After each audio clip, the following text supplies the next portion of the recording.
Hello, this is Miguel Delgado with David White and Associates, and each month I like to take some time to reflect on what I learned in the past month.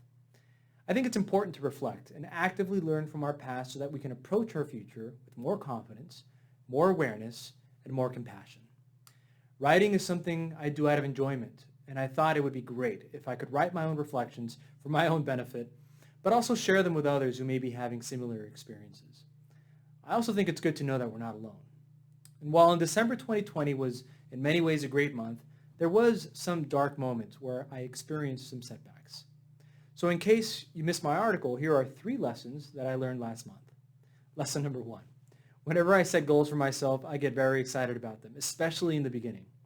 Imagining what my life would be like if I succeeded at those goals feels great. I realized last month that in setting my goals, I was actually focusing on the wrong thing. Goals should help us focus on the practice or actions that lead towards the realization of a goal, not the results. While the results are what we want, it is a practice and the actions along the way that will help us get there.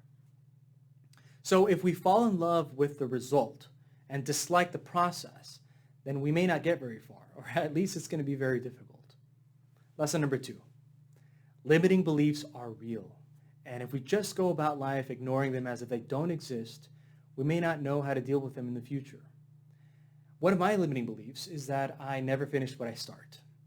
It's a long story that's rooted in my childhood, and it's something I'm getting a lot better at dealing with.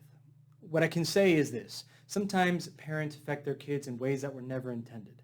And even though they may have meant well by something they said or did, they may actually be causing harm without even knowing about it.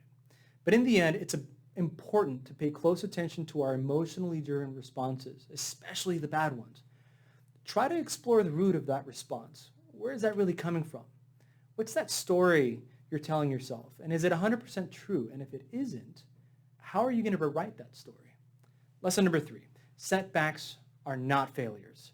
In meditation practice, we learn that the most important lesson is found when our minds begin to wander off into space. It is what happens after we wander off that makes meditation successful. Similarly, if we begin to waver off course from our goals, the important thing is what we do next.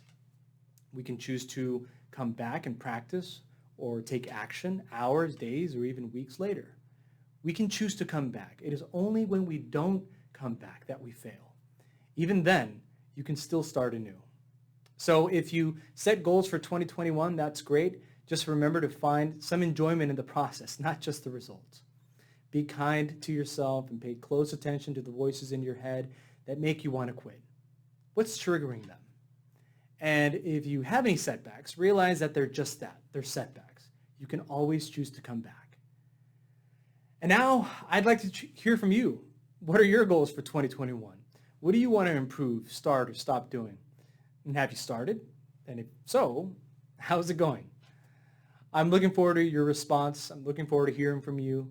Thank you for being here. I wish you nothing but the best of luck this year. You have everything you need to accomplish the things that you set out to do. Happy New Year's from my family to yours.